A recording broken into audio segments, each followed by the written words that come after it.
বঙ্গোপসাগরে ইঞ্জিন বিকল হয়ে ভাসতে থাকা একটি ট্রলার সহ ২৪ জেলেকে জীবিত উদ্ধার করেছে বাংলাদেশ নৌবাহিনী। আজ সোমবার এই উদ্ধার অভিযান পরিচালনা করে নৌবাহিনীর জাহাজ বা নৌজা অপরাজেয়।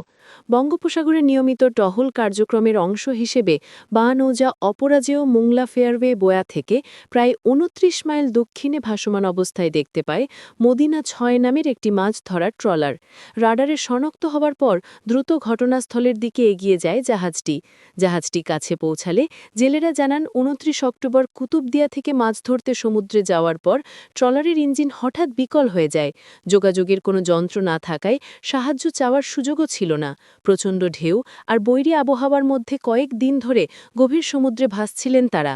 পরে নৌবাহিনীর সদস্যরা ট্রলারসহ ২৪ জেলেকে উদ্ধার করে খাবার, বিশুদ্ধ পানি ও প্রাথমিক চিকিৎসা প্রদান করেন।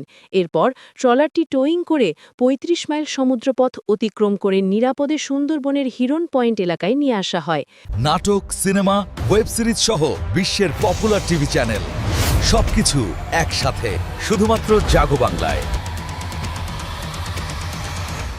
আমাদের ইঞ্জিনটা দ্রুতভাবে চালাইছি, আমাদের ইঞ্জিনটা নষ্ট হয়ে গেছে। তখন বাংলাদেশ নৌবাহিনী আমাদেরকে একটা কান থেকে উত্তর করে নিয়ে আসে, সেই জন্য আমরা বাংলাদেশ নৌবাহিনী কান থেকে ধন্যবাদ জানাই। বাংলাদেশ নৌবাহিনী জাহাজ কর্তৃক নিয়মিত টহল কার্যক্রম পরিচালনার সময় একটি দেশীয় মাছ ধরা ট্রলারকে ইঞ্জিন বিকল হয়ে ভাসমান অবস্থায় দেখতে পায়।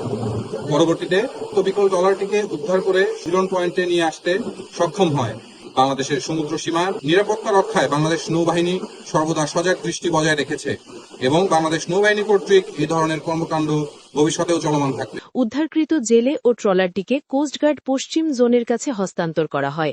নৌবাহিনীর দ্রুত তৎপরতায় সবাই নিরাপদ থাকায় স্বস্তি ফিরে পেয়েছেন জেলেরা।